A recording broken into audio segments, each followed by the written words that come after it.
ati bazakorana bate kugira ngo bazane amahoro, kugira ngo presque byose biri kuza biza guhurirana. Iwacu heza yabajije kubyerekeranye n'ubutabazi buzaza bute muri ho plateau, kandi ira mekanisme yabaye sinye Doha bisa nkaho Tshisekedi yiciye amazi Richatise, ntabwo Doha ije nani Nairobi ije guperturba Doha. Ndarabaza ati se niye synchronisation hagati izira activité nibyerekeranye n'ibyo Senko yavuze na Nairobi na Doha. Ubwo na Rukaka uza kuvuga ati Kabila Kenya kandi ari condamné à mort, kumwakira nibite yahawe n'umutekano. Voilà, nibibazo byiza très pertinent abantu benshi bari kwibaza. Kaze tsubize rero kimwe kimwe kubyerekeranye navuze ko Sauve la RDC ni mouvement Kabila a créé ihuje des partis politiques zirwanya Tshisekedi ariko zidafashe intwaro, ngo bakoresha des méthodes ziri non violent.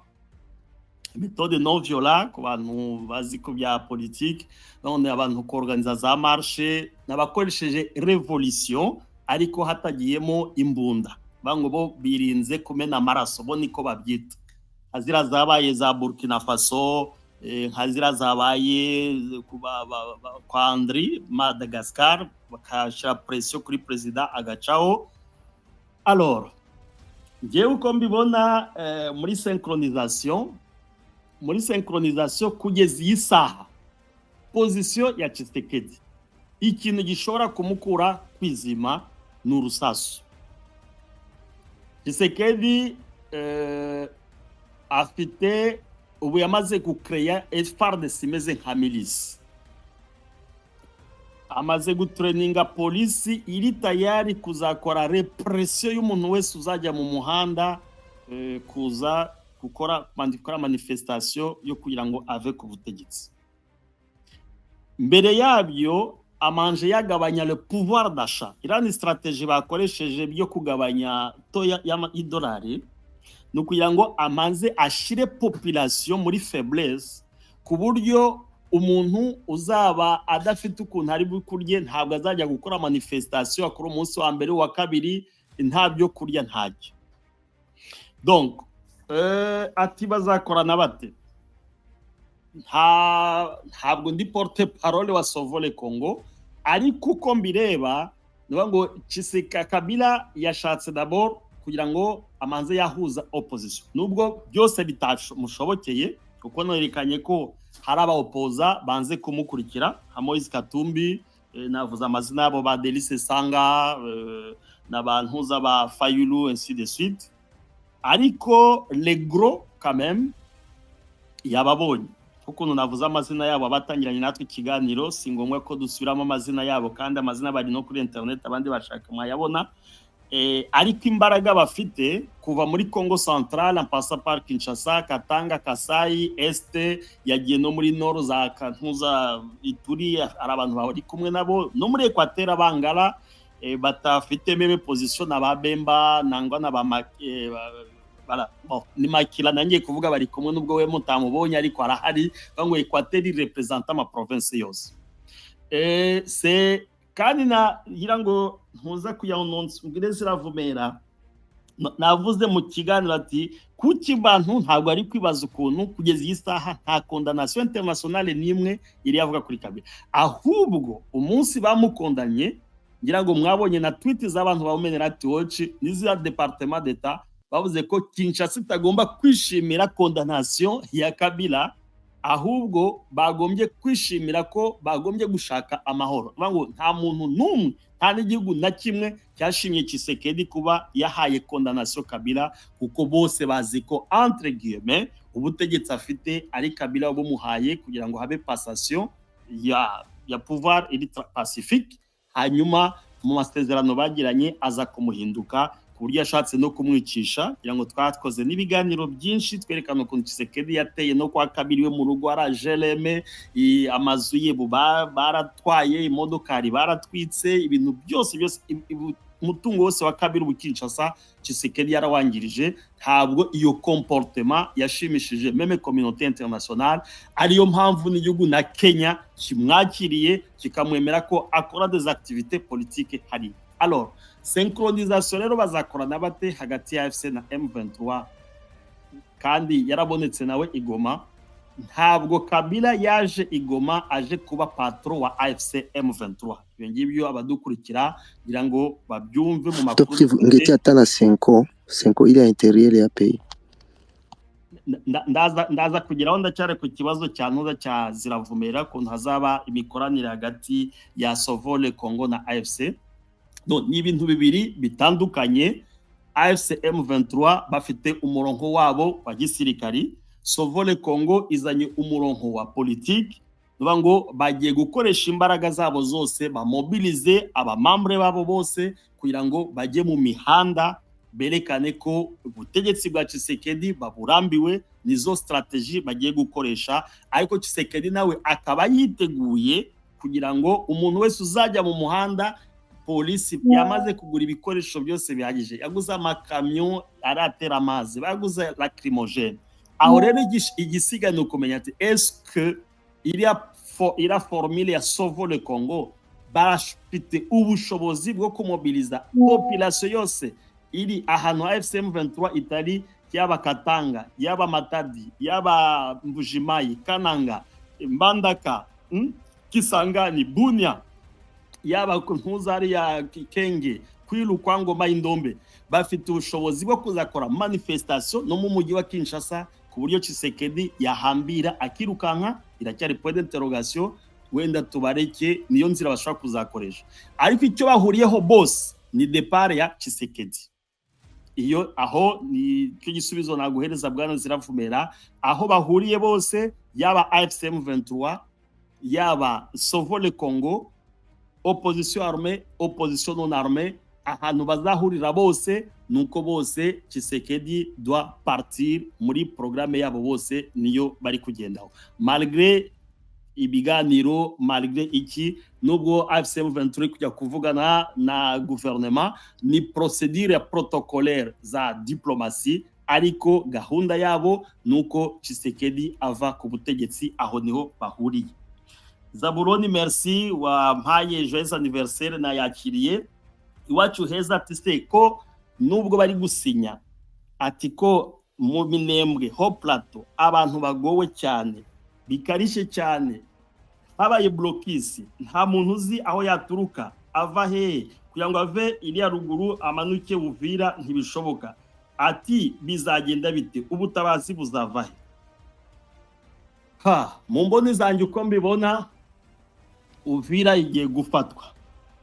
Ibyo mbivuze nka Oxygene, ntabwo mbivuze nka AFC M23, ntabwo mbivuze nka Sovo la RDC, ariko uko mbibona aho bigeze ubu ni urgence ikomeye cyane kugira ngo Uvira ifatwe. Kandi ngiye uko mbibona muri nge ndumva ko Uvira igiye gufatwa mu minsi mike. Wari ufite inquiétude yo muri Haut Plateau ku gisubizo kitabonetse by'ubutabazi, ngiye nguhaye amakuru ko Uvira igiye gufatwa kandi byihuse cyane. Ntumbaze bizagenda bite, ariko mu minsi mike tuzahurira hano tena ko rugamba kuri ntuza uvuga ati Oxygene yatubwiye ko Uvira igiye gufatwa, we ko Uvira igiye gufatwa ikaba libere kuko iteje umutekano muke no kugira ngo population iri muri Haut Plateau iruhuke. Ayo makuru uyandike yisaha, wandike n'igitariki, j'assume ko mbivuze nk'umushakashatsi, nge ndumva ko Uvira igiye gufatwa kugira ngo amahoro n'umutekano kuri muri Sud Kivu nibi menace yari hari muri Haut Plateau igabanuke. Richard se ntabwo Nairobi je guperturba programme ya Doha. Oya, ndavuga ntabwo ije kuyiperturba. Mu gisubizo cya mbere natanze ko hari opposition civile hakaba na opposition militaire, buri bantu barakurikirana gahunda zabo, ariko bose aho bazahurira navuze ni hamwe, ni départ ya Tshisekedi, kuko bimaze kwerekana noir sur blanc ko Tshisekedi ari we kibazo, yaba mu kibazo cyo kuregla problème ya FDLR hagati y'u Rwanda na Congo, haba mu kibazo cyo kuresolva les causes profondes zo AFCM 23 bari gusaba ko zikemuka.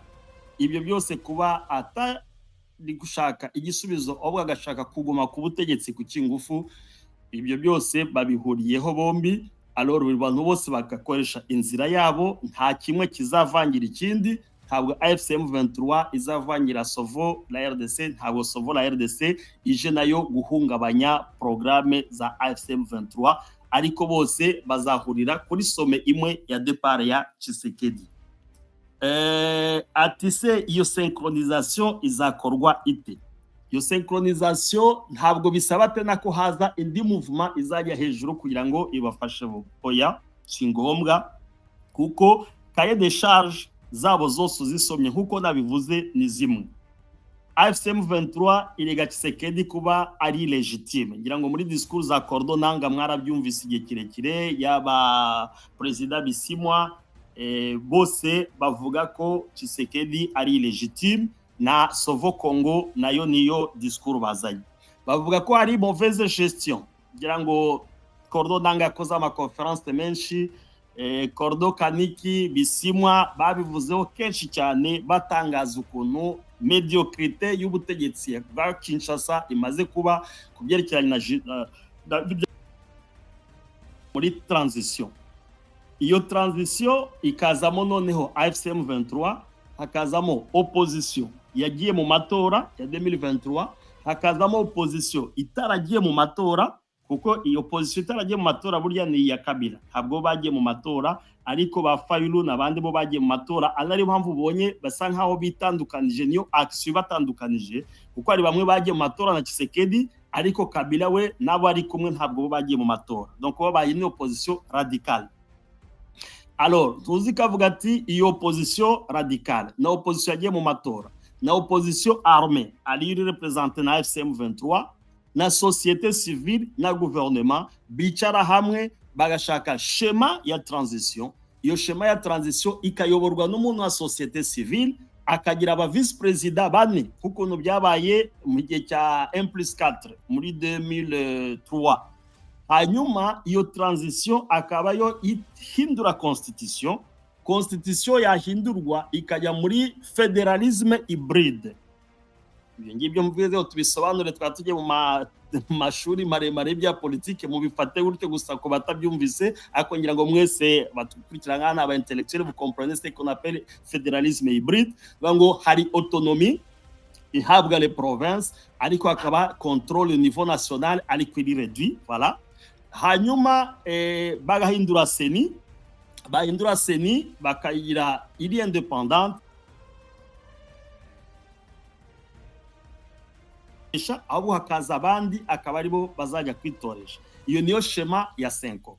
Ariko iyo shema ugasanga ni ndende. Tshisekedi ukuntu ashaka kwitemiza kuri pouvoir, adashaka kwemera ko haba ini transition. Ibyo rero akariho bisaba ko haba imbaraga. Ndabona ko byanze bikunze Sovo le Congo, ngewe uko niko mibona, simbivuga comme les porte-parole, muri synchronisation bazaba obligé yo gushaka imbaraga za AFCM 23, bagakorana ku rwego bakashira pression politique, abandi bagashira pression kuza, hanyuma kuri gestion y'igihugu après la prise de pouvoir akaba ariho bazatekereza hamwe ukuntu bakora co-gestion de la République. Nge niko mbibona, okao imbaraga za Sovo Congo zishobora kuzaboneka ko nari mbuvuze, za mobiliza population kugira ngo yisouleve, wenda barebe ko bafreshisa amavi ya Tshisekedi akava kwizima nangwa agacaho, hanyuma tukinjira muri federalisme nk'ukuntu bose babikeneye, yaba Sovo le Congo ikeneye ko aba federalisme, yaba na AFCM 23 muri politique yabo nabo baprona ko haba federalisme. Alors atise Kenya kwakira umuntu wabaye condamné bivuze iki? Kenya ni igihugu kiri demokratique.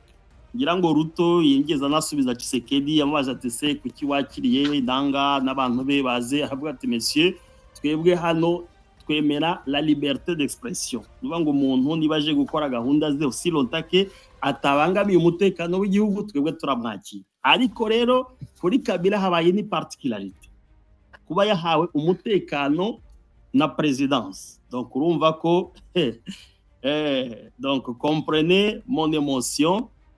Urumva ko ibihugu byo mu karere byose bamecoka Tshisekedi. Yagiye na Brazzaville, urebye ukuntu bamwakiriye, yagiye mu kiriyo kwa Sassou, urebye ukuntu yakiriwe nk'umuturage usanzwe.